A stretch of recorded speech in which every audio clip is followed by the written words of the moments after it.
There's someone out there right now, waiting for your salary, more anxiously than you. Your credit card, and the bank. The cool pair of shoes, the fine piece of leather rug, or the fancy leased car, all await their repayment, in the form of a trap we all fail to recognize and understand. The trap of materialism.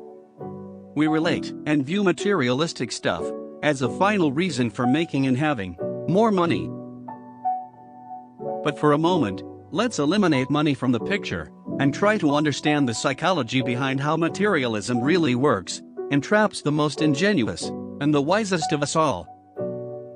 50 years ago, our grandparents and parents never had the ease of doing things and moving around life so quickly as we do.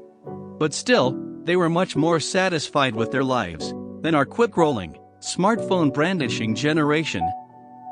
It is impossible to point out any exact turning point in history where we turned into these materialistic beings, because materialism is just a byproduct of economic progress in our society.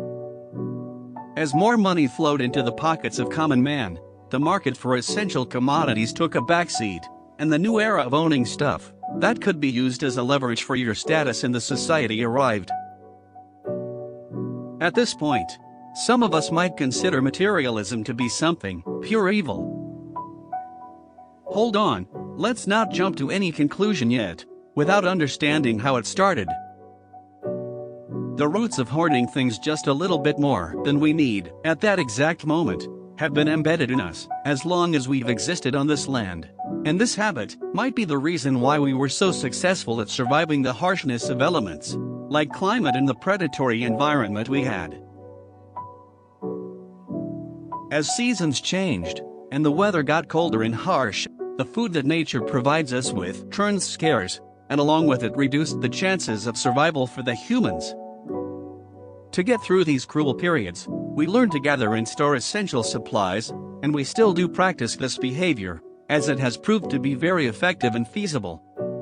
So, can this behavior be termed as materialism? Absolutely not. Owning necessary stuff has got nothing to do with materialism, as materialism is more of a mental state than physical.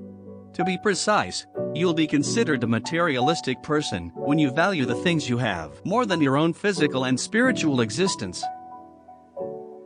As a growing child, we used to cherish the very basic needs like nutrition, care, and the love we get from people around. No one is born with the desire of riding high-end cars or owning a mansion.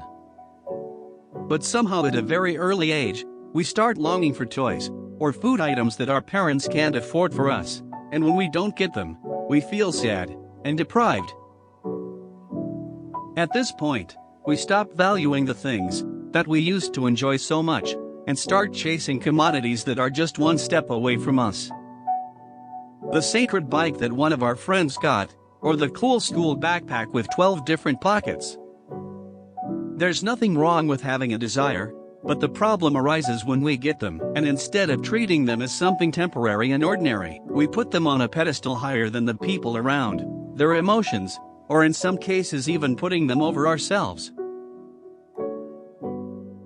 The saddest part is when we indulge in this behavior, the society also starts viewing each other as a byproduct of the things we own, rather than the free will and lively soul that we all are.